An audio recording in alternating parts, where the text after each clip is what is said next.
बिस्मिल्लाहिर्रहमानिर्रहीम। अस्सलाम वालेकुम डियर फ्रेंड्स। आज हम स्टार्ट करेंगे चैप्टर नंबर जो 18 है उसके एक्सरसाइज यानी क्वेश्चन न्यूमेरिकल सॉल्व करेंगे 18.14 से। लास्ट टाइम जैसे को आपको पता है कि हमने लास्ट वीडियो में जो स्टार्टिंग न्यूमेरिकल्स थे वो क्वेश्चन सॉल्व किए थे। 18.5 से स्टार्ट करके ऑनवर्ड गए थे और चंद एक क्वेश्चन जो थे मैंने वो स्किप किए थे बिकॉज वो सारे क्वेश्चंस बाकी क्वेश्चंस की तरह से ही थे और मैंने आपको एक सजेशन दी थी कि आप उनको खुद सॉल्व करिए। लेकिन फिर भी अगर आपको वो समझ नहीं लग रहे तो आप बता सकते हैं, उसके ऊपर हम एक और वीडियो बना लेंगे। ठीक है, अब इधर देखिए ज़रा, पहले तो हमें स्टेटमेंट को अच्छे से गौर से पढ़ना होता है। देखो उन्होंने कहा कि a sample of 12 jars of peanut butter was taken from a lot, यानी कि जो 12 जार का सैंपल है पीनट बटर का, 12 जार लिए गए हैं और वो 12 जार कहाँ से लिए गए हैं? एक ऐसी जगह से लिए गए हैं जहाँ पर काफ़ी सारा यानी कि पड़े हुए थे। ठीक है, वहाँ से हमने कितने का सैंपल लिया है? 12 जार का। यानी कि पॉपुलेशन किस चीज़ की है? पीनट जो बटर है ना उसकी पॉपुलेशन है काफ़ी ज़्यादा, एक जगह पर पड़े हुए हैं एक रूम के अंदर। सपोज डैट 30 से ज़्यादा पड़े हैं। अब 30 से ज़्यादा बहुत सारे, जितने मर्जी आप अज्यूम कर सकते हैं, क्योंकि हम टी डिस्ट्रीब्यूशन लगाएंगे तो वो 30 से बड़ा ही होना चाहिए जो पॉपुलेशन साइज है, राइट। अब देखें दूसरी बात, उसने कहा कि उसमें से हमें सैंपल के तौर पर कितने जार्स लिए? 12 ले लिए। Each jar being labelled 8 ऑन्सेस। अब हर जार के ऊपर जो नेट वेट लिखा है वो कितना है? 8 ऑन्सेस लिखा गया है। The individual weight is in ounces. अब हमने हर एक जार, जो 8 जार, हम 12 जार लिए ना, 12 जार, उन 12 जार का हमने ना वेट लिया है। ठीक है, अब पहले जार का वेट था 8.2, दूसरे का था 8 ऑन्सेस, तीसरे का था 7.6, 7.6, 7.7, 7.5। यानी कि ये उन 12 जार का जो इंडिविजुअल वेट है वो लिया गया है। टेस्ट हमने ये करना है whether these values are consistent with the population mean. अब हमें टेस्ट ये करना है कि ये जो सैंपल में हमने लिया है, ठीक है, सैंपल में 12 जार और इनका जो हमने नेट वेट लिया है, क्या ये जो वैल्यूज हैं ये पॉपुलेशन मीन। अब पॉपुलेशन मीन कितना था? पॉपुलेशन मीन उसने हमें दिया है 8 ऑन्सेस का। ठीक है, अब हमें ये मालूम करना है क्या ये उसके इक्वल है या नहीं है। ठीक है, assume that the weight are normally distributed or not, हमें यह चीज़ मालूम करनी है। यानी कि यहाँ पर भी हम वही मेथड अप्लाई करने वाले हैं। चलिए अब हम यहाँ पर क्वेश्चन की तरफ मूव करते हैं। उसने हमें हाइपोथेसिस दे दिया है कि वो जो वेट है 12 जार का आपने सैंपल में लिया है, क्या वो 8 ऑन्सेस के इक्वल है या नहीं है। इसी वजह से मैंने लिखा एच नॉट, यानी कि null hypothesis and alternate hypothesis. हमारा सबसे पहला स्टेप होता है कि हमें क्या करना होता है? हमें सिंथेसाइज करना है एक नल हाइपोथेसिस और एक अल्टरनेट हाइपोथेसिस। अब यहाँ पर जो म्यू है हमारे पास, वो उसने क्या दिया? उसने हमें ये पॉपुलेशन मीन दे दिया है और ये हमने म्यू से इसको रिप्रेजेंट किया और हमने ये लिखा कि ये 8 के इक्वल है या नहीं है। हमने इस चीज़ को प्रूव करना है। अब उसने हमें अल्फ़ा जो सिग्निफिकेंस है, देखिए ज़रा यहाँ पर पूरे क्वेश्चन के स्टेटमेंट में कहीं पर उसने हमें अल्फ़ा की वैल्यू नहीं दी। तो अगर आपको अल्फ़ा की वैल्यू नहीं दी तो आप क्या करें? आप अज्यूम करें अल्फ़ा की जो वैल्यू है वो 0.05 है, ये हमें अज्यूम करनी होती है। अब चूंकि यहाँ पर अगर आप गौर से देखें तो हमारे पास इक्वल और नॉट इक्वल है, इक्वल और नॉट इक्वल है। जब भी ये कंडीशन आती है तो ये जो टेस्ट होता है ये टू टेल्ड टेस्ट होता है। जब भी इक्वल और नॉट इक्वल आएगा, मैं आपको यहाँ पे दिखाता हूँ, यहाँ पर बच्चे बना हुआ है, जस्ट वेट 1 मिनट। ये देखिए, जब भी हमारे पास इक्वल या नॉट इक्वल वाला, जब अल्टरनेट हाइपोथेसिस हमारे पास आएगा नॉट इक्वल वाला, तो हमारे पास आपने ये याद रखना है कि जो टेस्ट होगा वो कौन सा होगा? वो टू टेल्ड टेस्ट होगा, अल्फा बाय 2। कौन सा टेस्ट होगा? ये टू टेल्ड टेस्ट होगा, यानी कि अल्फा बाय 2 होगा। इसकी बैक साइड पर अगर आप आते हैं तो यहाँ पर भी देख लें, ये इक्वल और ये नॉट इक्वल है और उन्होंने लिखा है कि टू साइडेड अल्टरनेटिव है। ठीक है, ये आपने याद रखना है। ठीक है, तो यहाँ पर मैंने पहला स्टेप होप्स आपको समझ में आ गया कि हाइपोथेसिस कैसे बनाए। सबसे जो डिफिकल्ट काम लगता है ना वो हाइपोथेसिस बनाना लगता है। लेकिन मैं एक सिंपल सी बात बताऊँ, अगर स्टेटमेंट आपने अच्छे से पढ़ी हुई है ना तो हाइपोथेसिस बनाना मुश्किल काम नहीं है। ओके, आगे टेस्ट स्टैटिस्टिक, जाहिर सी बात है जो पॉपुलेशन है वो काफ़ी बड़ी है, तो इसका मतलब है जो स्टैटिस्टिक लगाएंगे वो जी डिस्ट्रीब्यूशन तो लगेगा नहीं, तो कौन सा लगाएंगे? टी डिस्ट्रीब्यूशन लगेगा। टी डिस्ट्रीब्यूशन का फार्मूला होता है x bar minus mu naught divided by S, और ये हम एन आ जाएगा। अब हमें किस किस चीज़ की वैल्यू चाहिए? हमें वैल्यू चाहिए एक्स बार की। एक्स बार की जो वैल्यू है वो निकलती है समीशन एक्स ओवर एन से, यानी कि हमें जो एक्स की वैल्यू दी गई है, अब ये देखें वेट दिए गए थे ना उन्होंने हर एक इंडिविजुअल वेट ऑनसेस, यानी कि एन आपके पास कितना आ गया, एन है 12 उसने कहा था कि जार लेने आपने रैंडमली ले लें।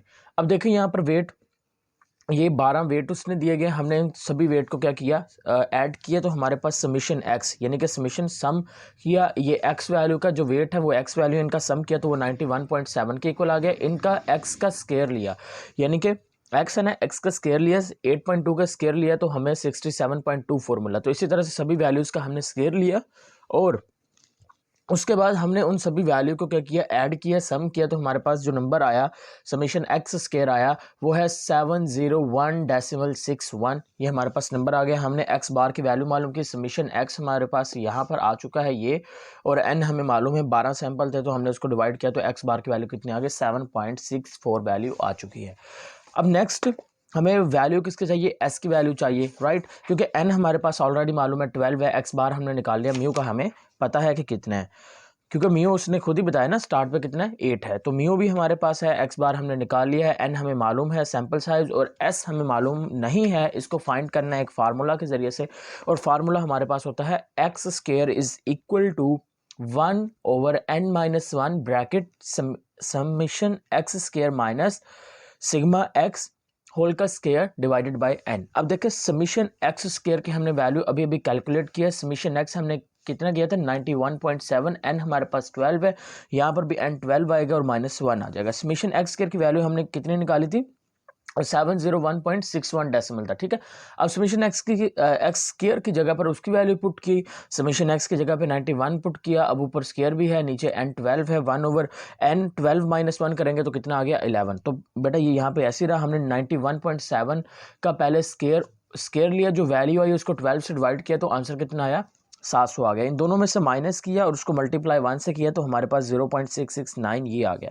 अब 11 नीचे वैल्यू वैसी है, इससे डिवाइड किया तो आंसर हमारे पास है 0.079, क्योंकि यहाँ पर एक्स एस स्क्वायर है, हमें एस की वैल्यू चाहिए तो हम अंडर रूट लेंगे दोनों साइड पे, जिससे एस की वैल्यू कितनी आएगी 0.28 आ जाएगा। अब टेस्ट स्टैटिस्टिक लगाइए।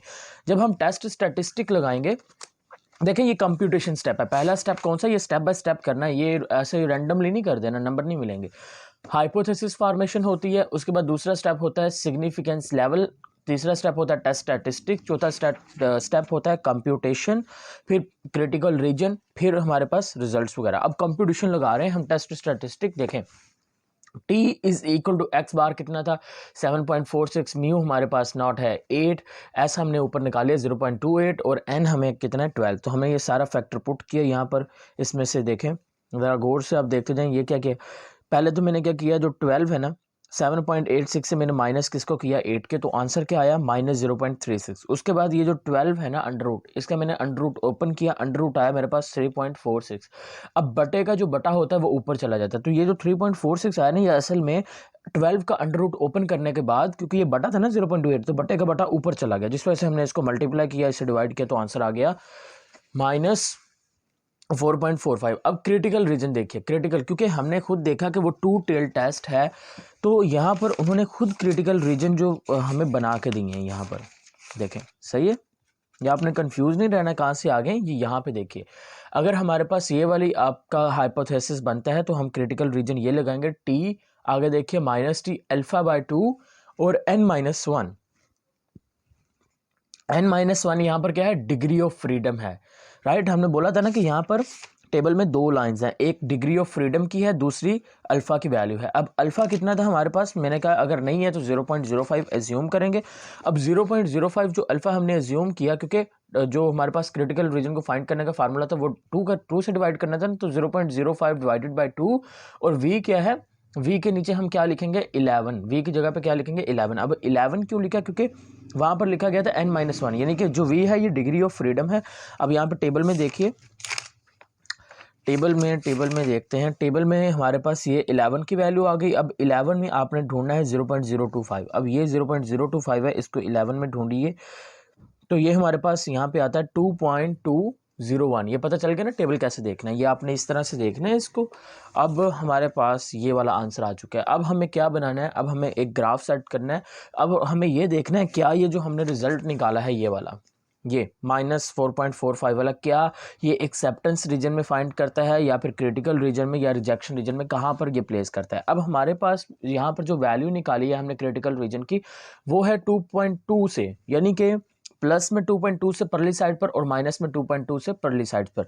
अब ये इसके बीच में यहाँ पर देखिए, यहाँ पे 0 है, यहाँ पर 1 2, ये 2.20, 0 -1 -2 एंड -2.20। अब इन 2.2 जो 0 है, इसके राइट साइड पर या लेफ्ट साइड पर, दोनों साइड पर जो रीजन है वो रिजेक्शन रीजन है, लेकिन बीच में जो रीजन है वो है एक्सेप्टेंस रीजन। अब हमारी जो वैल्यू है, जो आंसर हमने टी स्टैटिस्टिक निकाली थी, वो है -4.45। अब अगर ये -4.45 है तो इसका मतलब है कि ये यहाँ पर एक्सेप्टेंस रीजन जो बीच में है इसमें लाई नहीं कर रहा, वो इधर वाली साइड पर आगे जाके कहीं लाई कर रहा है, तो इसका मतलब है या ये रिजेक्शन रीजन है। तो हेंस हमने रिजल्ट लिखा है, जो कंप्यूटेड वैल्यू है हमारे पास टी स्टैटिस्टिक की, वो फॉल कहाँ पर कर रही है? रिजेक्शन रीजन में।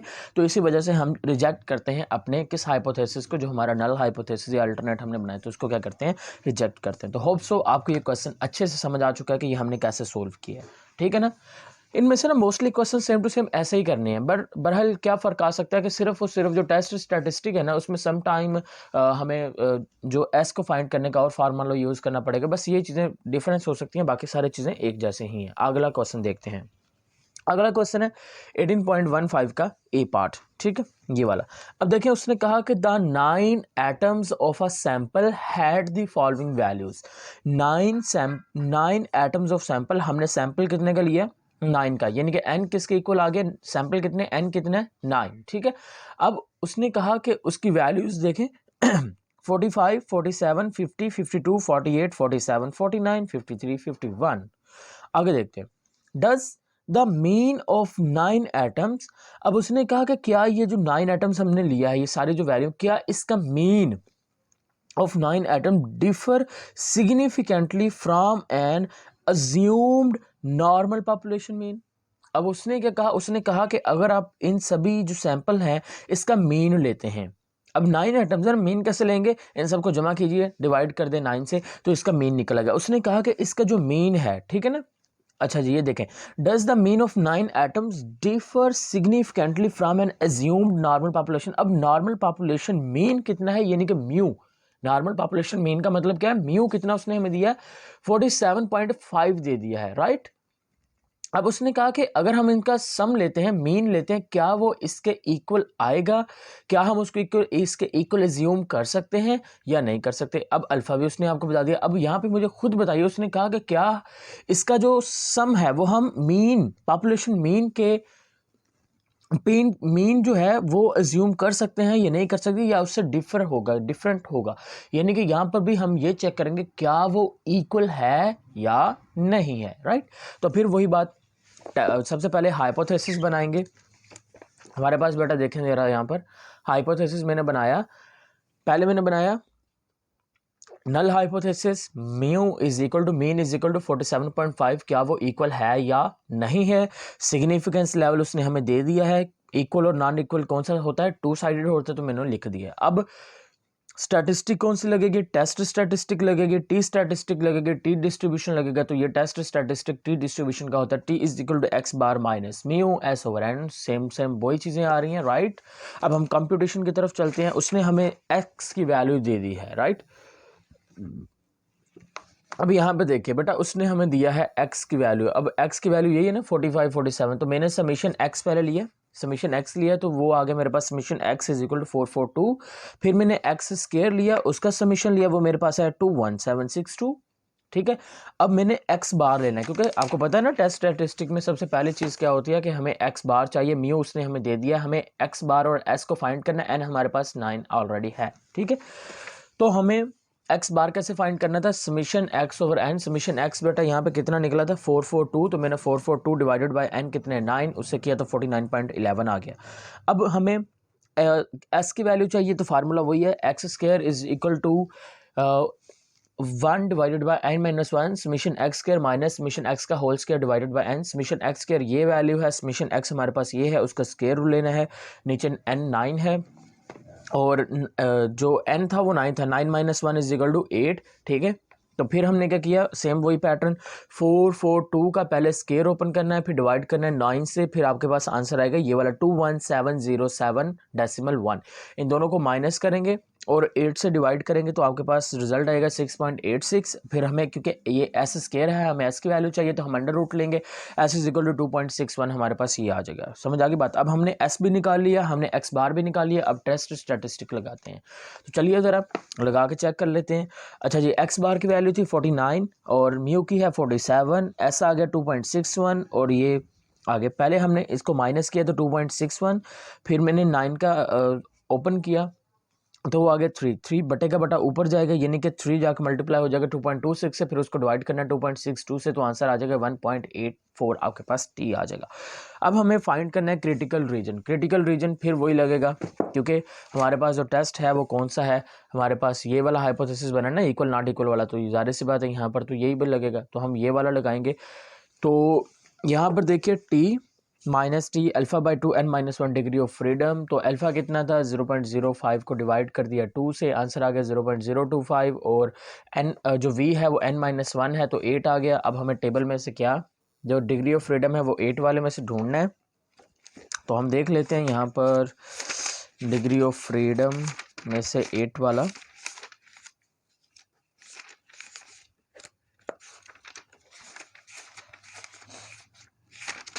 बहुत इजी सा चैप्टर है, ज़्यादा डिफ़िकल्ट नहीं है, सही है ना। होप सो आपको अच्छे से समझ आ रही हैं चीज़ें। अच्छा 0.025 ये पड़ा है, इसके 8 नंबर तक देखें, ये डिग्री ऑफ फ्रीडम है 0.02, तो ये हमारे पास आ गया 2.3, ठीक है। तो ये हमारे पास कितना आ गया 2.306 आ चुका है, तो इसको अगर आप राउंड ऑफ करें तो 2.31 आ गया। अब हमें वही ग्राफ बनाना है, यानी कि 2.31 से दूर वाले जो साइड्स हैं वो हमारे पास रिजेक्शन रीजन है, तो प्लस वाली साइड आ गई, ये नेगेटिव साइड आ गई।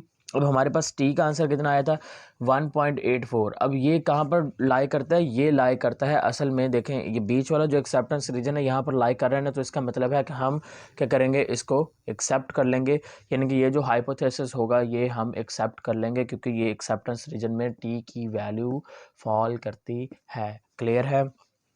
अब हम चलते हैं 18.15 के बी पोर्शन की जानिब। ओके जी, अगला बी पोर्शन क्या कहा गया, 10 cartons are taken at random from an automatic filling machine. अब देखें गौर से, 10 कार्टून मुझे बताओ क्या है ये, जल्दी से बोलो, एन है ये, ठीक है। 10 cartons are taken at random, हमें टी डिस्ट्रीब्यूशन क्यों लगानी है, क्योंकि उसने खुद बताया है कि ये क्या है, रैंडम है, और हमने पढ़ा था कि अगर हम रैंडम सैंपल सेलेक्ट करते हैं तो डिस्ट्रीब्यूशन टी ही लगेगा। तो यहाँ पर क्यों लगाएंगे, क्योंकि यहाँ पर क्या है आपके पास रैंडम है, ठीक है ना। अच्छा जी, from an automatic filling machine, automatic filling machine जो है वहाँ से हमने रैंडम सैंपल लिया है 10 कार्टून्स का। The mean net weight of 10 cartoon, अब मीन उसने नेट वेट यानी कि म्यू दे दिया आपको, वो कहना है 15.90 ओस, ठीक है। दो चीज़ें मिल गई, एक एन और दूसरा म्यू। अब उसने कहा कि उसका the mean net weight of 10 carton का जो नेट वेट है वो इतना आना चाहिए, and the sum of square of deviation, ये नई चीज़ उसने ऐड कर दी। ये आपको बताते हैं कि सम ऑफ स्केयर ऑफ डेविएशन का मतलब क्या होता है। इस क्वेश्चन में सिर्फ यही एक ट्रिक है, उसने हमें एक्स की वैल्यू नहीं दी, जैसे हमने ऊपर दो पार्ट्स में सोल्व किया ना, एक्स की वैल्यू दी गई थी, हमने समीशन एक्स लिया था, फिर हमने वो सारा सॉर्ट आउट किया। अब उसने हमें ऐसा कुछ नहीं दिया, उसने हमें क्या कहा, sum of scared deviation is 0.276.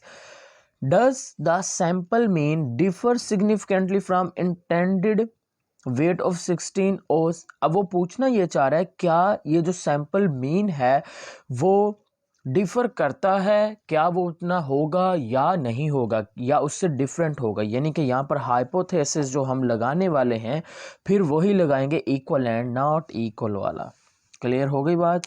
Hope so आपको ये चीज़ समझ में आ चुकी है। तो चलिए ज़रा स्टार्ट करते हैं। ओके जी, यहाँ पर देखिए ज़रा, अब हाइपोथेसिस क्या आ गया हमारे पास, mu is equal to 16 and mu not equal to 16, यानी कि उसने खुद ही तो कहा था ना कि जो वेट है वो 16 और उसके इक्वल होगा या नहीं। और स्पेशली बेटा जब यहाँ पर 15.9 लिखा जाएगा तो उसको हम 16 ही अस्यूम करेंगे, डेसिमल में नहीं लिखा जाता मीन वैल्यू को, वो कोशिश की जाती है कि उसको एक प्रॉपर वैल्यू में कन्वर्ट कर दिया जाए, ठीक है ना। अच्छा जी, अब यहाँ पर तो वैसे भी उसने देखे उसने प्रॉपर वैल्यू बाद में कन्वर्ट कर दिया 16 के अंदर, तो हम लिखेंगे क्या वो जो कार्टन है उनका जो मीन नेट वेट है वो 16 ओज है या नहीं है। तो हम यहाँ पे ये लिखेंगे म्यू इज इक्वल टू 16 या फिर नॉट इक्वल, इक्वल और नॉट इक्वल। सिग्निफिकेंस लेवल उसने हमें दिया था कि नहीं दिया, उसने हमें नहीं दिया, तो हम खुद अज्यूम करेंगे 0.05। अब टू टेल्ड क्यों लगाया, टू साइडेड क्यों लगाया, क्योंकि इक्वल एंड नॉट इक्वल है। ओके, दो स्टेप क्लियर है। तीसरा स्टेप टेस्ट स्टैटिस्टिक ही लगेगी क्योंकि रैंडम है। अब चौथा क्वेश्चन हमारे पास सबसे बड़ा ये है कि वो जो वहाँ पर जो जिक्र किया गया था, हाँ, द स्क्वायर डेविएशन का, उसका मतलब क्या था। अब हम ज़रा उसको भी देख लेते हैं। यहाँ पे देखिए, अब कंप्यूटेशन में सबसे पहले एन कितना उसने हमें दिया है, एन उसने हमें दिया है जी 16 का। यहाँ पर बाय मिस्टेक गलती से 10 लिख दिया गया है, बट आप याद रखना, नहीं नहीं नहीं, सैम्पल एन 10 ही है। A random sample of 16 values from, ये देखें 10 कार्टून्स हैं, ठीक है, गलती से नहीं, बिल्कुल ठीक लिखा है, 10 कार्टून्स है। एन इज इक्वल टू, असल में मैंने नीचे वाले स्टेटमेंट की तरफ मेरे देखा, मुझे लगा शायद वो गलती से लिखा गया, नहीं, तो 10 कार्टून्स ही हैं, यानी कि एन इज इक्वल टू 10। उसके बाद 10 हमें मिल गया एक्स बार, देखिए ज़रा अब उसने हमें क्या कहा था, उसने कहा था the mean net weight, the mean net weight of 10 carton, यानी कि एक्स बार उसने हमें दिया है। एक्स ने दिया, उसने हमें डायरेक्ट क्या दिया, एक्स बार दिया, क्योंकि उसने कहा the mean net weight, mean net weight, समझ आई ना बात। पीछे वाले जितने भी क्वेश्चंस थे वहां पर ऐसा कुछ भी नहीं था, लेकिन यहाँ पर उसने ये चीज़ हमें दी, यानी कि यहाँ पर ये नीचे जो उसने हमें 16 दिया है ये हमारे पास म्यू है, और ऊपर जो 15.90 है ये क्या है, ये एक्स बार दी गई है, क्योंकि उसने मेन स्टार्ट पे लिख दिया, ठीक है। तो मीन जो है हमारे पास net weight x bar is equal to 15.90, sum of square of deviation, यानी कि एक्स माइनस एक्स बार का square. Sum of square deviation का मतलब क्या होता है, एक्स माइनस एक्स बार और ऊपर होल का स्क्वायर, वो किसके इक्वल है, 0.276 के। अब हमें एस फाइंड करना है, उसके लिए एक नया फार्मूला भी है, और फार्मूला भी है, वो होता है summation x minus x bar ऊपर square divided by N minus 1। अब देखें X bar, X minus x bar और बार होल स्क्वायर, और इसका जो हमारे पास आंसर है वह है 0.276, उसने डायरेक्टली दे दिया। एन माइनस 1, एन कितना था 10, 10 में से एक निकाल दें तो 9 आ जाएगा, इसको डिवाइड करिए फिर अंडर रूट लीजिए, आंसर आएगा 0.175। अब हमें टेस्ट स्टैटिस्टिक लगा ही देनी चाहिए, क्योंकि एक्स बार उसने ऑलरेडी बनाया दे दिया, एस हमने निकाल लिया है, एन हमें मालूम है, म्यू हमें मालूम है, राइट। तो हम सीधा सीधा काम करते हैं। अब तो हमने पहले एक्स बार लिखा, फिर हमने म्यू लिखा, फिर हमने एस लिखा, फिर एन लिखा, फिर सेम वही बात, ठीक है, इसका अंडर रूट लिया, फिर बटे का बटा ऊपर जाएगा, इन दोनों को पहले माइनस किया, आंसर यह है, बटे का बटा ऊपर गया, दोनों को मल्टीप्लाई किया, इससे डिवाइड किया, तो टी आ गया हमारे पास 180। तो अब क्या रह गया, क्रिटिकल रीजन। तो क्रिटिकल रीजन क्योंकि टू साइडेड है, फिर यही भी लगेगी। अब बार बार मैं दिखाऊंगा तो नहीं, क्योंकि आपको पता चल जाना चाहिए कि वही लगने वाला है। तो अल्फा बाई 2 वी क्या था, वो डिग्री ऑफ फ्रीडम था ना, ठीक है ना। तो वो N V is equal to N minus 1, तो यहाँ पर एन कितना था 10, 10 माइनस 1 इज इक्वल टू 9, तो डिग्री ऑफ फ्रीडम वाली साइड में 9 में देखना है, और अल्फा बाय 2 में आपने इसको जब डिवाइड करेंगे तो आंसर आएगा 0.025, ठीक है। तो फिर वहाँ पे पहुँच जाए तो 9 वाले साइड पे देखेंगे हम डिग्री ऑफ फ्रीडम 9 वाली साइड, और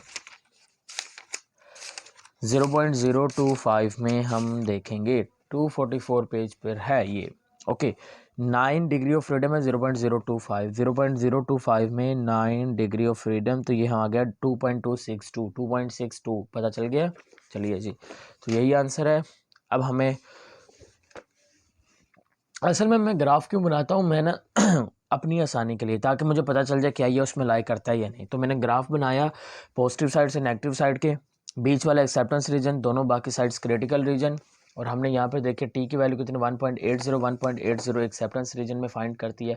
तो इसका मतलब है हम जो होगा उसको क्या कर लेंगे, एक्सेप्ट कर लेंगे। Value of the T fall in the acceptance region, so it is accepted. Clear है बात क्लियर है। चलिए जी, नेक्स्ट करते हैं क्वेश्चन बगैर टाइम वेस्ट किए। ओके जी,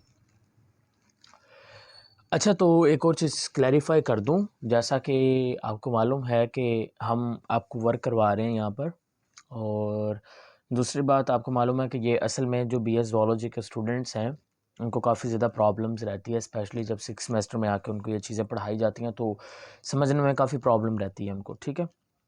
तो ये वीडियोस उनके लिए स्पेशल हैं और ज़ूलॉजी से रिलेटेड बहुत सारा जो कंटेंट है ना वो हमने इसी चैनल पे अपलोड किया है और फ्यूचर में करते जाएंगे, सीक्वेंस वाइज ही करेंगे, जिसमें मिलर एंड हार्ले, शायद आपने बुक का नाम सुना होगा इन्वर्टिब्रेट्स के लिए, जो कि पीपीएससी के लिए बहुत ज़्यादा इंपॉर्टेंट रहती है। ठीक है, तो हम उसके ऊपर ना असल में नोट्स प्रिपेयर कर रहे हैं, तो कोशिश रहेगी हमारी कि हम जल्द से जल्द उसको मुकम्मल करें, आप लोगों के साथ शेयर करें और आपका भी फ़ायदा हो और उसमें हमारा भी फ़ायदा, ऑब्वियसली बात है। और दूसरी बात, आप सिर्फ इतना से कर दीजिएगा कि जो इल्म है ना उसको बस फैलाना चाहिए। मैं ये नहीं बोल रहा हूँ कि आप सब्सक्राइब वगैरह करें एज़ यूजुअल बाकी सब की तरह, वो आपका मैटर है, आप करें या ना करें। बहरहाल जो इल्म है उसको दूसरों के साथ शेयर लाजमी करना है। ठीक है, तो शेयर लाजमी कर दें, बाकी आपका मैटर है, जो मर्ज़ी लाइक करें ना करें, दैट्स डजेंट मैटर, मेरे लिए वो चीज़ें मायने नहीं रखती। ठीक है ना, तो चलिए बैक टू द टॉपिक।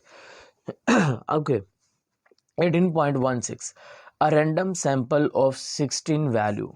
अब यहाँ पर आप खुद देखेंगे उसने हमें क्या दे दिया, उसने हमें एक रैंडम सैंपल दिया। अब रैंडम की बात की गई है, ऑब्वियसली बात है यहाँ पर फिर कौन सी स्टैटिस्टिक लगेगी, यहाँ पर टी स्टैटिस्टिक ही लगेगी।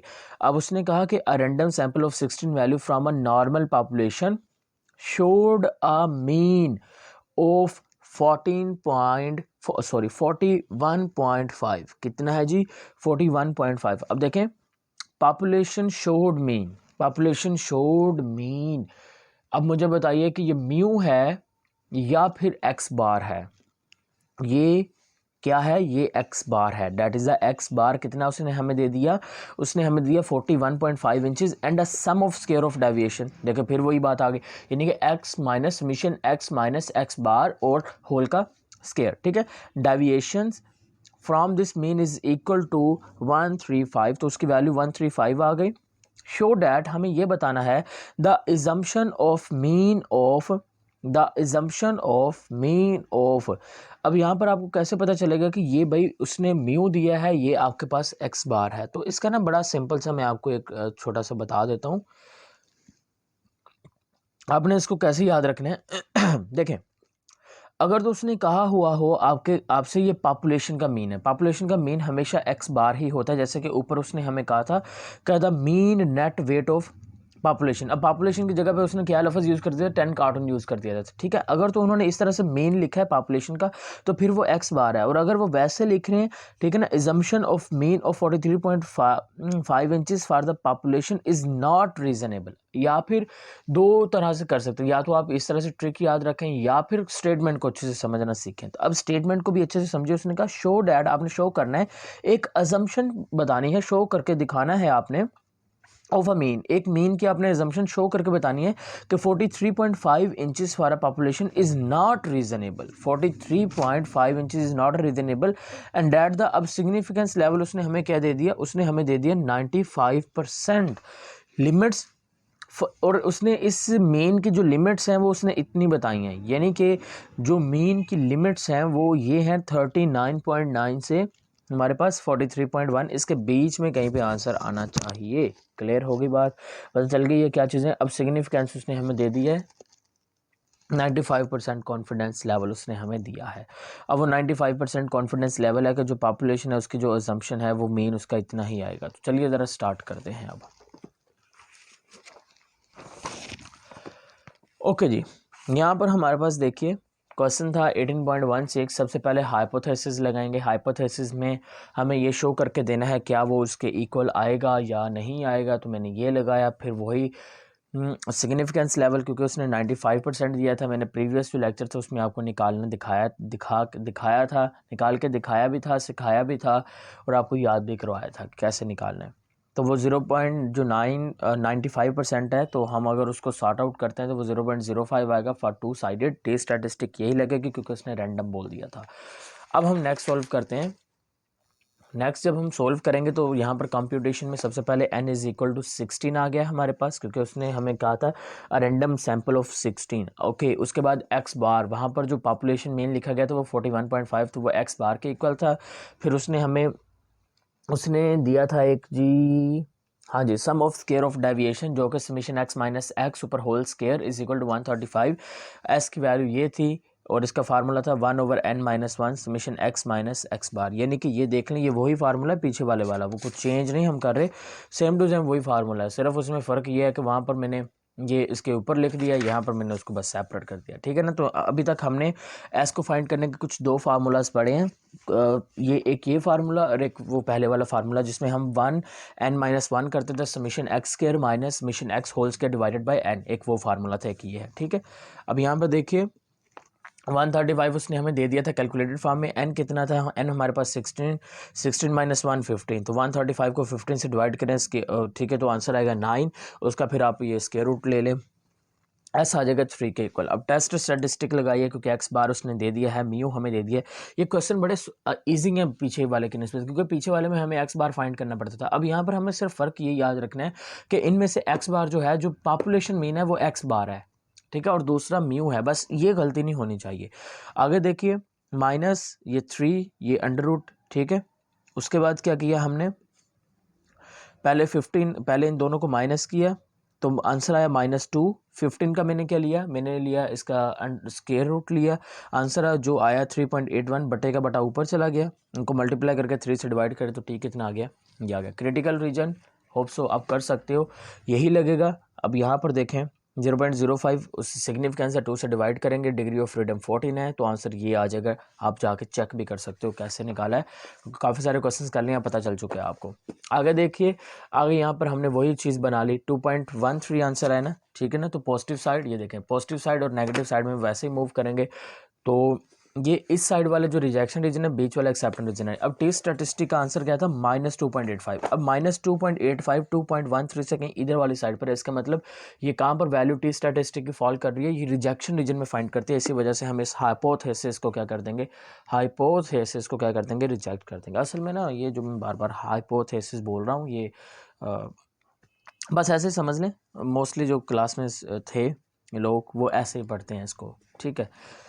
तो शायद मैंने कहा शायद आप लोग भी ऐसे हाइपोथेसिस ऐसे पढ़ते हैं, तो आपको लगे ना कि मैं थोड़ा अजीब पढ़ रहा हूँ। Okay, the 95% confidence interval for the population mean mu would be. अब यहाँ पर देखिए ये क्या चीज़ है, ये हमारे पास आ गया जी, एक और स्टैटिस्टिक हम लगाने वाले हैं। अब यहाँ पर बिल्कुल स्टार्ट पे हमने क्वेश्चंस आपको करवाए थे, ये वाले, ये अगर आपको याद हो, जब हम कर रहे थे 18 पॉइंट जो हमारे पास 6 है उसका ए और बी पार्ट किया, या उससे पीछे वाले जितने भी हमने किए थे, तो हमने जो स्टैटिस्टिक लगाई थी वो कुछ ये थी, एक्स बार प्लस माइनस टी, क्योंकि ये हम रेंज फाइंड करने के लिए इस्तेमाल करते हैं, ये लिमिट्स के लिए इस्तेमाल करते हैं ये वाले स्टैटिस्टिक। तो एक्स बार प्लस माइनस टी ये आ गया, एस भी है एन भी है। अब इसमें हमें वैल्यूज़ पुट करना थी। एक्स बार उसने हमें ऑलरेडी ये देखें दिया हुआ है, टी हमने फाइंड कर लिया है, ये पीछे वाले कितना आंसर आया था, -2 पॉइंट वो वाला आया था, ये टी, ठीक है, नहीं ये वाला टी क्रिटिकल रीजन वाला ये आया था।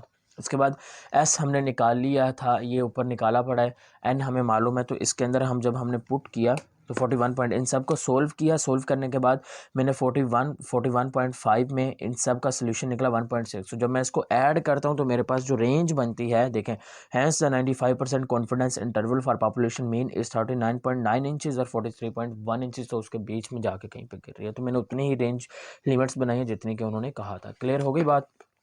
तो यहाँ तक हमारे जो क्वेश्चंस हैं वो सोल्व हो गए जी। अब 18 पॉइंट कितना हो गया, 16 हो गया। अब हम चलते हैं 18.17 की जानिब।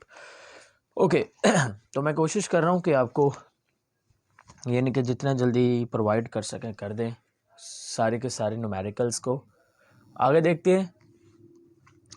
In the past a machine was produced washers having a thickness of 0.050 inches। उसने कहा कि इन द पास्ट गुजरे हुए ज़माने में एक मशीन प्रोड्यूस करती थी वाशर्स को और जिनकी थिकनेस इतने इंचेस होती थी। ठीक है ना। क्या उसने दिया, उसने हमें म्यू दिया, उसने पॉपुलेशन मीन नहीं दिया, उसने क्या दिया, म्यू दिया इस बार हमें। टू डिटरमाइन, हमें डिटरमाइन क्या करना है, whether the machine is in proper working order. पहले तो ये इतनी थिकनेस की देती थी, क्या अब ये इतनी थिकनेस की देती है, क्या यह वर्क सही से करती है।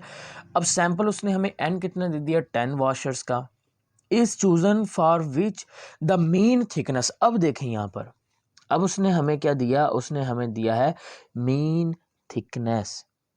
अब मीन समझते हैं ना, एक्स बार आ गया, पीछे क्या था, उसने हमें म्यू दिया था। अब ये मीन थिकनेस आई तो 0.053 inches and the standard deviation, लफ्ज क्या है, standard deviation. Standard deviation is represented by S. अब उसने हमें डायरेक्टली एस की वैल्यू दे दी है, पहले वो हमें नहीं देता था, हमें फाइंड करना पड़ती थी एस की वैल्यू। पिछले दो न्यूमेरिकल्स में उसने हमें क्या दिया हुआ था, उसने हमें दिया था सम ऑफ स्क्वायर ऑफ डेविएशंस दे रखा था, लेकिन यहाँ पर उसने हमें डायरेक्टली तौर पर स्टैंडर्ड डेविएशन की वैल्यू दे दी है और वो एस दे दिया है।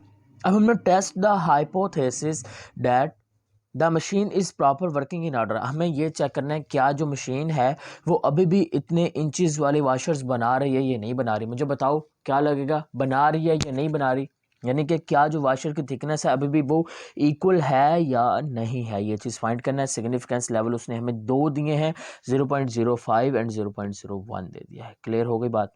तो हमें दोनों सिग्निफिकेंस लेवल को रख के इसकी लिमिट्स वगैरह चेक करना पड़ेंगी। तो चलिए ज़रा स्टार्ट करते हैं। हाइपोथेसिस हमें समझ में आ गया कि हमें यही चेक करना है क्या वो बना रही है या नहीं बनाती। तो म्यू नॉट 0.050 इंचेस इक्वल और alternate hypothesis not equal. Significance level 2 है हमारे पास, टू साइडेड टेस्ट है, टेस्ट स्टैटिस्टिक यही लगेगी क्योंकि उसने फिर हमें यहाँ पर वही बात की है टी स्टैटिस्टिक वाली, क्योंकि उसने चंद एक बातें रिपीट की होंगी। या तो रैंडम सैंपल की बात की है, जो सैंपल साइज़ है वो छोटा होता है तो हम हमेशा टी स्टैटिस्टिक ही लगाते हैं, ठीक है ना जी, डिस्ट्रीब्यूशन नहीं लगाते। तो कंप्यूटेशन करते हैं, एक्स बार उसने हमें दे दिया, एन हमें दे दिया, एस उसने हमें डायरेक्टली दे दिया। टी स्टैटिस्टिक हमारे पास होता है x bar minus mu S और ये एन। एक्स बार दिया हुआ है, म्यू हमारे पास है 0.05 बिल्कुल स्टार्ट पे लिखा था, एस उसने हमें दे दिया, एन दे दिया। इन सबको पुट कीजिए, आंसर आएगा टी इज इक्वल टू 3.16 आ जाएगा। नेक्स्ट क्रिटिकल रीजन, क्योंकि हमने ये वाला हाइपोथेसिस लगाया तो इसके लिए क्रिटिकल रीजन सेम यही लगेगा।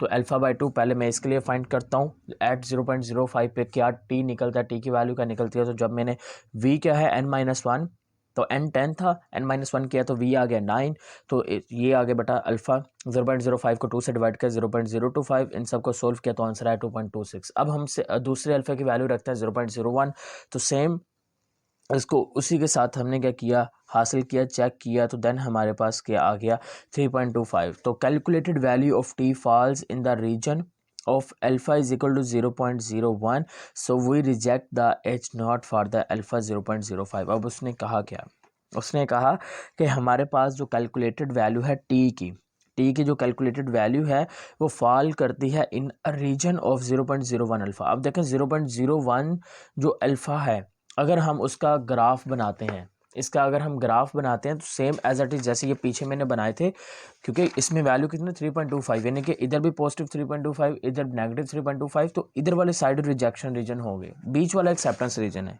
ठीक है ना। अब इधर जो टी की वैल्यू है वो है 3.16, यानी कि 3.16 जो है वो बीच में आएगी, क्योंकि यहाँ पर 3.25 है, यहाँ पर 3.25 है, तो 3.16 यहाँ कहीं पे आएगी, यानी कि वो एक्सेप्टेंस रीजन में आ रही है। तो इसका मतलब हम ये वाला जो अल्फ़ा होगा ये एक्सेप्ट करेंगे, लेकिन ये वाला रिजेक्ट कर देंगे क्योंकि ये 2.26 है और हमारे पास जो टी है वो बड़ा है, तो वो रिजेक्शन रीजन में चला जाएगा, तो इसी वजह से हम इसको क्या कर देंगे, रिजेक्ट कर देंगे। अब हम चलते हैं नेक्स्ट क्वेश्चन की जानिब। नेक्स्ट क्वेश्चन है हमारा 18 पॉइंट जो आपका नेक्स्ट क्वेश्चन है 18 सेम टू सेम वो बिल्कुल ऐसा ही है, वो आपने खुद करना है, ठीक है। पहले वीडियो पॉज कर लें, वो खुद कीजिए, फिर नेक्स्ट की तरफ चलते हैं 18.19, क्योंकि वो जो होगा वो बाकी सब की निस्बत अब थोड़ा डिफरेंट होने वाली है चीज़ें सारी, ठीक है ना। ओके, कर ली पॉज, चेक कर लें, उसको देख लें एक बार, ठीक है। अच्छा जी, चलिए जी हम स्टार्ट करते हैं। नेक्स्ट बी पोर्शन को स्टार्ट करते हैं न्यूमेरिकल में। अब बी पोर्शन हमारे पास क्या है, उसने कहा जी 2 random sample taken independently from normal population. 2 random sample तो स्टैटिस्टिक कौन सी आएगी, टी स्टैटिस्टिक, ठीक है। 2 रैंडम सैंपल लिए गए हैं इंडिपेंडेंटली, आज़ादाना तौर पर, पॉपुलेशन नॉर्मल है, तो नॉर्मल पॉपुलेशन हमेशा कहाँ यूज़ होती है, जल्दी से बोला करो, आवाज़ पहुँचनी चाहिए मेरे तक, ठीक है ना। तो टी स्टैटिस्टिक लगेगी यहाँ पर। With an identical variance yield the following. अब सैंपल उसने हमें वेरिएंस भी दे दिया है, यानी कि S2 की वैल्यू दी है, x बार की वैल्यू दी है, n की दे दिया। सैंपल 1 में n की वैल्यू है 12, सैंपल 1 का x बार जो है, ठीक है, वो कितना है हमारे पास, पॉपुलेशन जो आपको दे दिया है, मीन दिया गया है, वो आपके पास है 10, और वेरिएंस आपके पास एस स्क्वायर कितना है, वो आपके पास है 1200। देखें एस स्क्वायर क्या है, वेरिएंस है, एस स्क्वायर क्या है जी, वेरिएंस है। पीछे जो न्यूमेरिकल मैंने आपको करवाया 18.16, उसमें उसने हमें किस चीज़ की वैल्यू दी थी, उसमें उसने हमें वैल्यू दी थी डायरेक्टली तौर पर एस की, ठीक है ना। उसमें उसने किसकी हमें वैल्यू दी थी, डायरेक्टली तौर पर एस की वैल्यू दी थी 0.03, यानी कि वो standard deviation, standard deviation is always represented by S, और वेरिएंस जो होगा उसको रिप्रेजेंट करेंगे एस स्क्वायर से, म्यू को रिप्रेजेंट करता है मीन को, ठीक है ना, और एक्स बार पॉपुलेशन का जो मीन होता है उसको रिप्रेजेंट करता है, ठीक है ना। तो चलिए ज़रा अब हम सैंपल 2 को देखिए ज़रा बेटा। n is equal to 18, X bar is equal to 25, और फिर उसने वेरिएंस दे दिया 900 का। अब ज़रा इसका पढ़ लेते हैं वो क्या पूछना या बताना चाह रहा है। टेस्ट करना है हमने हाइपोथेसिस को, डैट के the true difference between the population mean. Test करना है हाइपोथेसिस को कि जो ट्रू डिफरेंस है between the population mean is 10। अब यहाँ पर उसने क्या कहा, उसने कहा कि हमें एक टेस्ट करना है कि जिसमें जो पॉपुलेशन मीन है वो किसके, उनका डिफरेंस क्या है, वो 10 है। आगे देख लेते हैं, यानी कि डैट μ2 एंड μ1, ये मैं थोड़ा सा आपको एक्सप्लेन कर देता हूँ कि ये वो क्या पूछना चाह रहा है, क्योंकि होप सो आपको प्रॉब्लम थोड़ी सी आएगी। अब यहाँ पर मैं समझाता हूँ, देखें n1 हमारे पास कितना है, 12 है, हमारे पास x1 बार कितना है, 10 है, s1 का जो स्केयर है वो हमारे पास ये आ गया, ठीक है। आगे बढ़ते हैं, आगे हमारे पास जी यहाँ पर आपको एक और चीज़ समझना पड़ेगी, वो ये है कि हमें इस चीज़ को देखना ही है कि टेस्ट हमने करना है एक हाइपोथेसिस को, क्या वो हाइपोथेसिस सही है कि इन दोनों के दरमियान पॉपुलेशन में जो फ़र्क है, यानी कि आपके पास जो पॉपुलेशन डिफरेंस का कह रहा है, ये हाइपोथेसिस की स्टेटमेंट है। इसको दोबारा से पढ़ते हैं। टेस्ट द हाइपोथेसिस, हाइपोथेसिस को टेस्ट करिए डैट के the true difference between the population mean, the difference between the population mean mu की बात की जा रही है, μ1 पॉपुलेशन 1 के लिए, μ2 पॉपुलेशन 2 के लिए, यानी कि हमें ये फाइंड करना है कि उन दोनों पॉपुलेशन जो हैं उनका जो डिफरेंस है μ2 माइनस जो μ1 है, क्या वो इक्वल है 10 के, या फिर क्या वो 10 से छोटा है या बड़ा है, क्योंकि उसने हमें बना के दिया है, यहाँ पर हाइपोथेसिस बना के दिया है कि μ2 माइनस μ1। अब मैंने क्यों लगाया, मैं μ1 माइनस μ2 क्यों नहीं लगाया, क्योंकि उसने क्वेश्चन में हमें दिया, इसी वजह से हमें μ2 माइनस μ1 करना पड़ा, क्योंकि क्या वो 10 के इक्वल है, यानी कि ये हमारे पास नल हाइपोथेसिस आ गया। अगेंस्ट द अल्टरनेट उसने हाइपोथेसिस क्या दे दिया, μ2 माइनस μ1 बड़ा है 10 से, या तो वो 10 के बराबर है या तो 10 से बड़ा है, ये हमें उसने दे दिया है। एट द 5% सिग्निफिकेंस लेवल उसने हमें कितना दे दिया, वो हमें दे दिया उसने 5%। तो चलिए होप सो आपको हाइपोथेसिस समझ में आ चुका है। तो हाइपोथेसिस देख लेते हैं दोबारा से, देखिए ज़रा हाइपोथेसिस μ2 माइनस μ1 क्वेश्चन में दिया गया था, और अल्टरनेट भी उसने हमें दिया था। सिग्निफिकेंस लेवल उसने हमें दे दिया है 0.05। टेस्ट स्टैटिस्टिक इस बार ये लगेगी, क्योंकि यहाँ पर टेस्ट स्टैटिस्टिक टी डिस्ट्रीब्यूशन ही लग रहा है, लेकिन चेंज कर दी गई है क्योंकि यहाँ पर 2 सैंपल्स हैं, 2 वेरिएंस दिए गए हैं, 2 मीन वैल्यूज़ दी गई हैं, तो इसी वजह से ये वाली लगेगी। अब इसमें हमें क्या क्या चीज़ें फाइंड करना पड़ेंगी, देखें x1 बार दिया गया है, x2 बार दिया गया है, t is equal to bracket x1 bar minus x2 bar bracket close minus 10 divided by sp under root 1 n minus 1 plus n 1 over n2। तो ये आपको एक और याद रखना है। अच्छा, ये याद कैसे करने हैं, ये याद सिर्फ क्वेश्चंस की प्रैक्टिस करने से आएंगे, वैसा नहीं आएंगे। क्वेश्चन की प्रैक्टिस कीजिए और सोल्व कीजिए, या फिर बार बार लिखिए, तभी आएंगे, वैसे नहीं आएंगे, ठीक है। तो टेस्ट स्टैटिस्टिक तो ये लगने वाली है। अब हमारे पास हाइपोथेसिस ये है। अब हम ज़रा अपने बुक की तरफ चलते हैं, वहाँ पर इस हाइपोथेसिस के लिए क्या दिया गया है। अब अगर हाइपोथेसिस ये देखें ये वाला है, तो इस हाइपोथेसिस के लिए उसने हमें क्या कहा, उसने कहा कि अगर ये हाइपोथेसिस होगा तो आपको क्रिटिकल रीजन इस तरह से कुछ फाइंड करना पड़ेगा। टी के नीचे उसने अल्फ़ा लिखा है, अल्फ़ा बाय 2 नहीं है, ये वन साइडेड टेस्ट होगा। अब वन साइडेड मैंने शायद क्यों बोल दिया, क्योंकि यहाँ पर देखिए अगर कुछ इस तरह का हाइपोथेसिस आता है तो ये वन साइडेड अल्टरनेटिव होगा। नज़र नहीं आ रहा शायद आपको, ये देखें वन साइडेड अल्टरनेटिव होगा, ठीक है ना। तो इस वजह से मैंने बोला वन साइडेड। आगे देख लेते हैं। तो ये देखें टी का वो वाला आ गया, साफ नज़र आ रहा है, वैसे वह पहले भी तो सही नज़र आ रहा था। अब टी आ गया अल्फ़ा n-1, n-1 क्या है, डिग्री ऑफ फ्रीडम v है, ठीक है ना।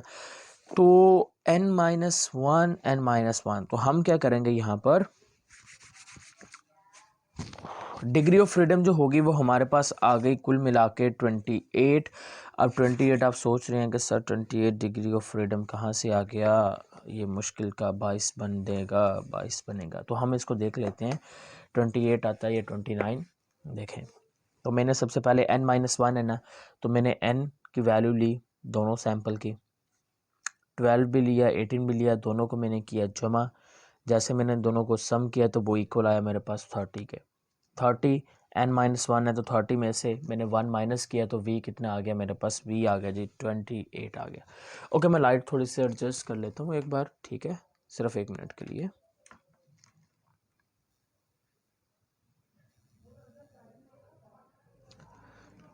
ये ले, चलें जी, बेहतर हो गया। अच्छा जी, ये पता चल गया आपको यहाँ पर हमने ये किस तरह से लिया गया है। इधर देखें ज़रा, टी अल्फ़ा बाय 2 n-1, तो हमें जो टी है 0.05 और डिग्री ऑफ फ्रीडम हमारे पास 28 या 28 नहीं 29 सॉरी, यहाँ पर देख लेते हैं जी। ये आपके पास 0. किधर गया 0.05 सिग्निफिकेंस लेवल था, ठीक है, 0.05 सिग्निफिकेंस लेवल। ये देखें ये हमारे पास आ गया 1.701 आ चुका है, ठीक है। तो ये हमारे पास कुछ इस तरह से आ गया। आगे हम चलते हैं, नेक्स्ट देखते हैं। अब कंप्यूटेशन की देखें, ये हमने वो सारी वैल्यूज़ हैं जो टेबल में दी गई थी, अब हम कंप्यूट करते हैं। हमारे पास x1 ऑलरेडी है, x2 भी है, n1 भी है, n2 भी है, हमें फाइंड क्या करना है, sp फाइंड करना है। तो हमें इसके लिए फार्मूला याद करना पड़ेगा।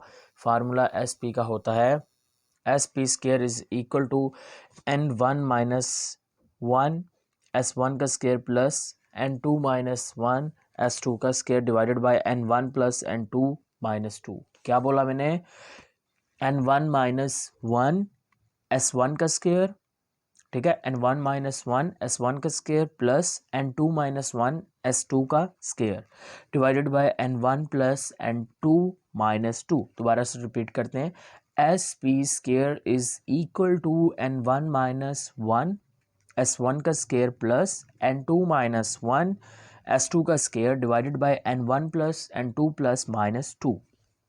ओके, वहाँ पर डिग्री ऑफ फ्रीडम जो है मैं आपको बताना भूल गया कि वो हमारे पास जो v है वो 28 क्यों निकला था, क्योंकि यहाँ पर आपको एक चीज़ याद रखनी है कि जब भी हम इस तरह का क्वेश्चन सॉल्व करेंगे वहाँ पर जो v होगा, जब आपको n फाइंड करना है ना, टोटल n फाइंड करना है, वो आपके पास जो v होगा वो आएगा n1 प्लस n2 माइनस 2। यहाँ पर ये लिखा गया है ना, तो यहाँ से ये निकाला गया था v की value n1 plus n2। n1 कितना था 12 प्लस 18 वो 30 बन गया था, माइनस 2 करना था, ठीक है ना।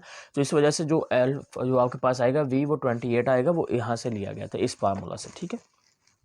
ओके, n1 दिया गया था, लिख लिया। आगे देख लेते हैं, और -1 कर दिया। n1 कितना था 12, n1 कितना था 12, 12 minus 1 is equal to 11। s1 का स्क्वायर कितना था s1 हमारे पास ये है s1 का स्क्वायर, तो यही है ना फार्मूला में, तो ये 1200 आ गया, प्लस n2 माइनस 1 किया, आंसर आया 17, फिर उसका लिख लिया मैंने। इन दोनों को मल्टीप्लाई करेंगे, फिर उन दोनों को ऐड करेंगे, नीचे 28 है, n1 12 18 माइनस 2 28, दोनों को ये सारा सोल्व किया 28500, इसको डिवाइड किया, ये आया अब ये एस पी का स्केयर था, मैंने अंडर रूट लिया, एस पी मेरे पास 31.9039 ये आ गया। अब टेस्ट स्टैटिस्टिक चुपचाप लगा दें आंखें बंद करके, ठीक है। T is equal to X हमारे पास, लेकिन यहाँ पर देख लें सारी चीज़ें। x1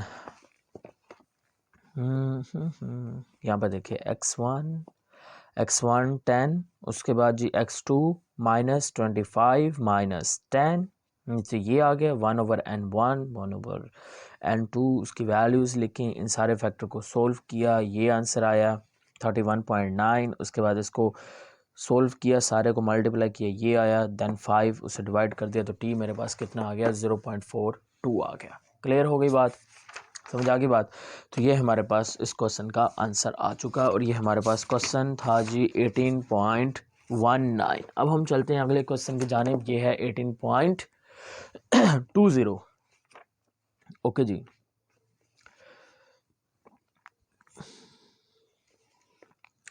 the weight in grams of 10 mails.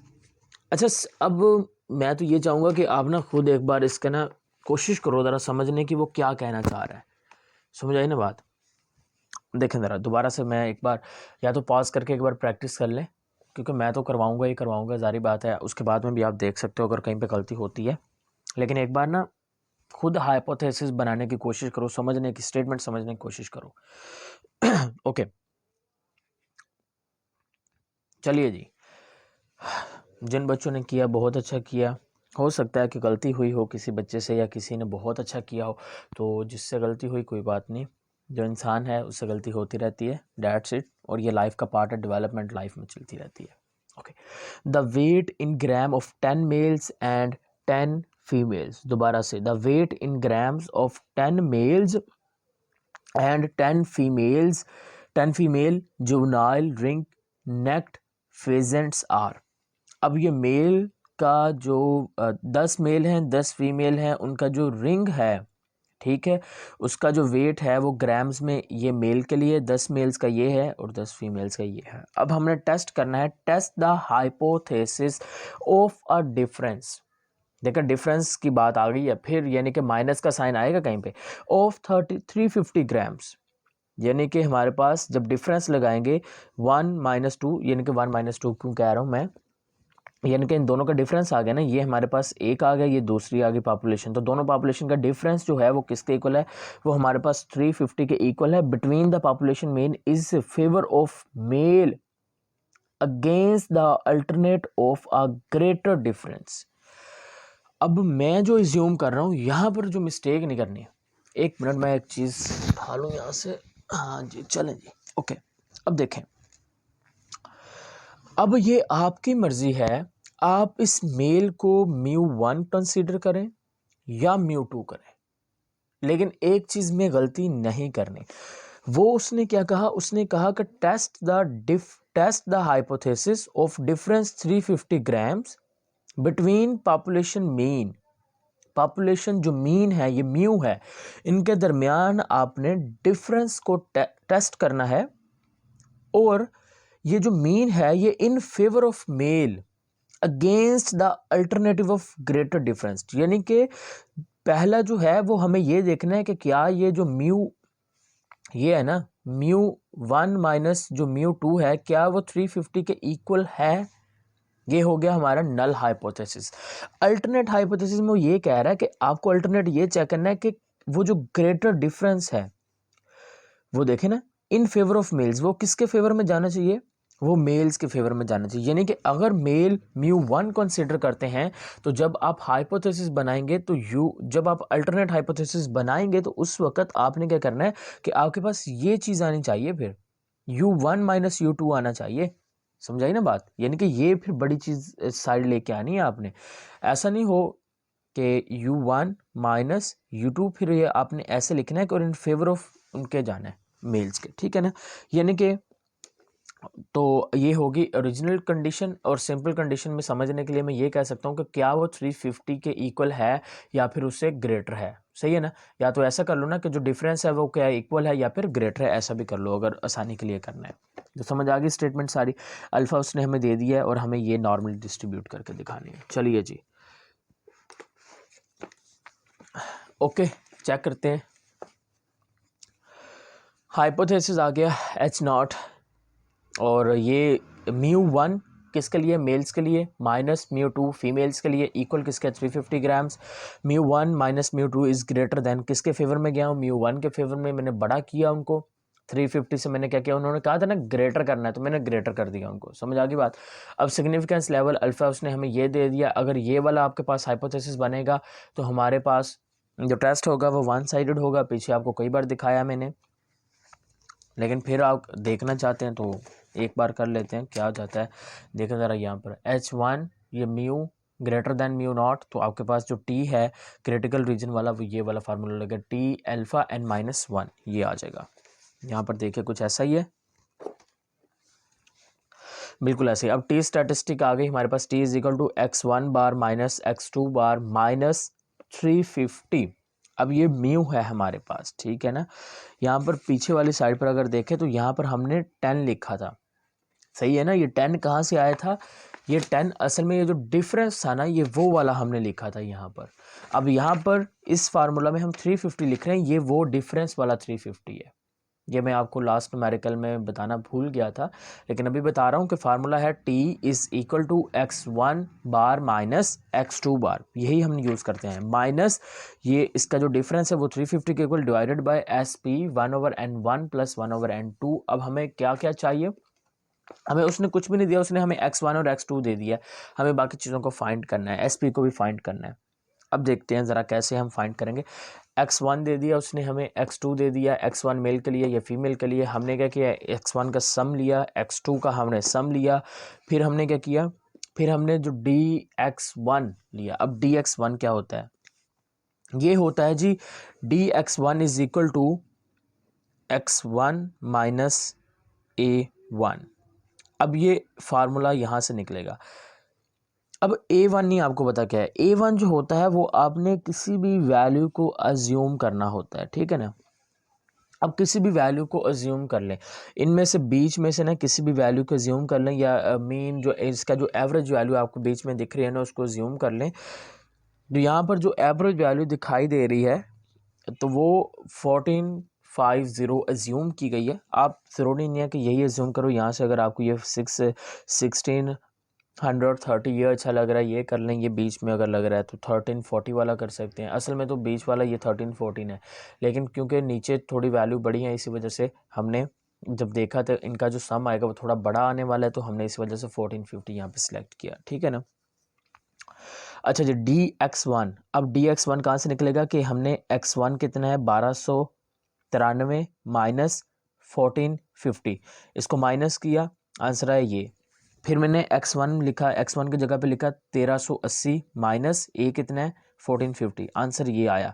फिर मैंने ये लिखा, साथ में ये लिखा a की वैल्यू, आंसर ये आया। तो ये सारी वैल्यूज़ मैंने ऐसे निकाली हैं। फिर ऐसे ही मैंने किया x2 के लिए, x2 के लिए भी मैंने ऐसा ही कुछ किया। मैंने पहले क्या किया, dx2 फाइंड करना है, x2 माइनस a2, तो a2 मैंने 1000 लिया, तो देन देखा था ना dx2, ये हमने सेम उसी प्रोसीजर किया, ये हमारे पास dx2 के। अब आप सोच रहे हैं कि ये जो dx1 है या dx2 है ये असल में हमने क्यों लिया, राइट। ये क्वेश्चन आपके जहन में आना तो चाहिए, लेकिन हम बता देते हैं कि इसके पीछे एक ना लॉजिक है, एक रीज़न है।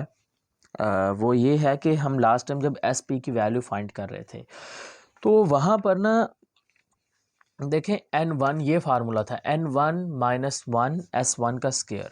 अब यहाँ पर हमारे पास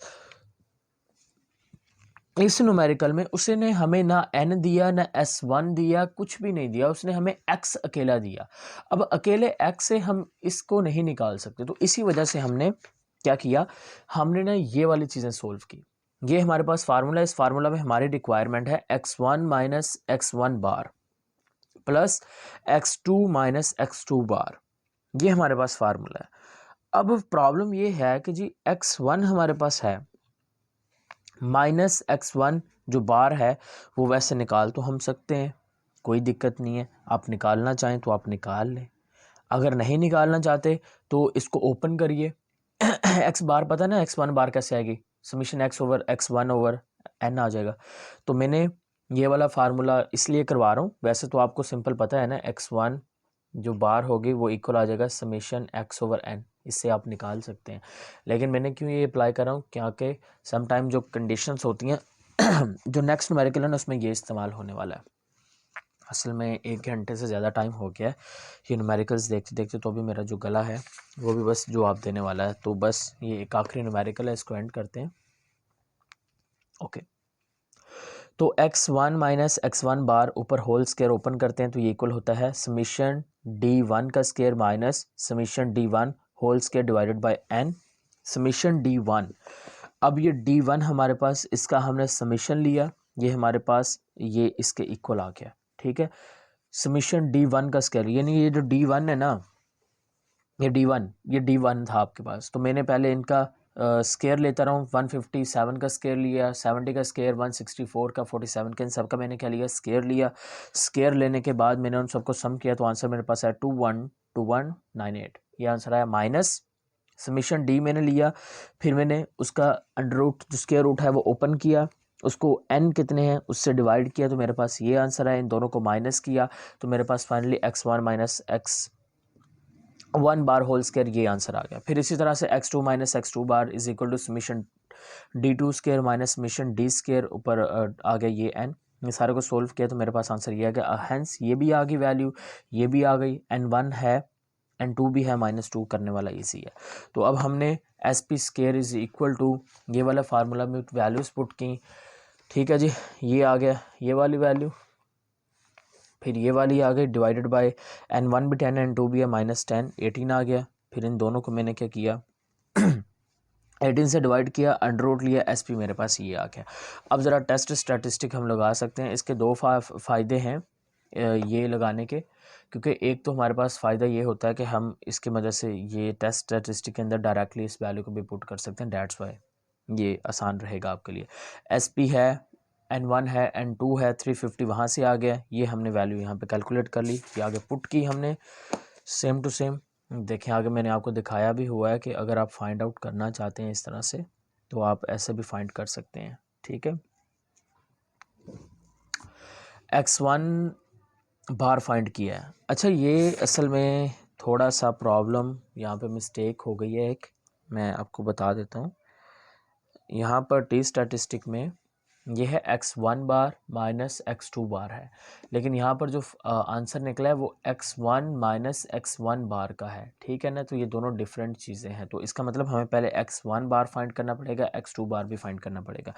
अब x1 बार कैसे फाइंड करेंगे, summation x over n summation x2 over n आ जाएगा। तो ये यहाँ पर हमने फाइंड किया x1 बार समीशन x1 और ये n, ये आ गया इसका आंसर, ये x2 bar is equal to summation x2 divided by n, answer ये आ गया। अब टी स्टैटिस्टिक मैंने लगाई, ये देखें x1 लिखा, माइनस लिखा, x2 लिखा, फिर मैंने -350 किया, नीचे मैंने s लिखा, फिर इसका अंडर रूट लिया, इन सबको सोल्व किया, 52 आ गया, ये 116 आ गया, इन सारे को सोल्व किया, फैक्टर को अंडर रूट लिया, ये मेरे पास ये आंसर आ गया, इन सारे फैक्टर को सोल्व किया तो 1.008 आ गया। क्रिटिकल रीजन आपको मालूम है कि कुछ इस तरह से निकलेगा, आप खुद आप मुझे ग्राफ बनाएं, और क्योंकि ये आखिरी क्वेश्चन है आज के दिन के लिए, तो फिर मुझे आप कमेंट फॉर्म में बताइए क्या आपको यह समझ में आया, क्या इसका कुछ फ़ायदा हुआ या नहीं, और इसका जो ग्राफ है वो क्या बनेगा, और रिज़ल्ट क्या ये क्रिटिकल रीजन में फॉल करता है या नहीं करता। क्लियर होगी बात, होप सो, मुझे उम्मीद करता हूँ कि आपको अच्छे से समझ आ चुका है।